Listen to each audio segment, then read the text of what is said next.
My name is Becca Wisham, and I've been a Colorado Springs firefighter for 10 years.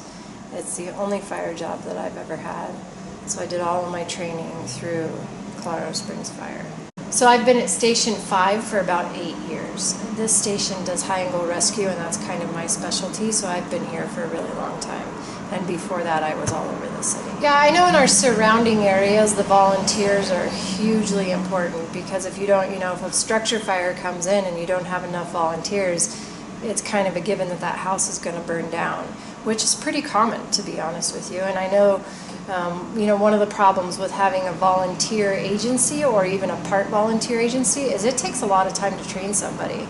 And so then you're asking these people to give up a lot of their free time to go volunteer somewhere, yet, like all of us, they still have to have a job and they still have to have an income, and so people have a hard time being able to give the amount of time that's really needed. And I know around here, we get called in, like specifically at Station 5, we go to Manitou all the time when they have fires, partly due to the fact that they don't have enough people that come. So if they get a fire in Manitou, they'll call the city and we'll go, which we're more than happy to do, but the problem is a delayed response. In those more rural areas where they have volunteer agencies, those houses unfortunately don't make it, to be quite honest. We just had a fire up in Crystal Park this last fall, and they called for us, and you can picture that road, that's far away. It takes a while to get up to the top of there.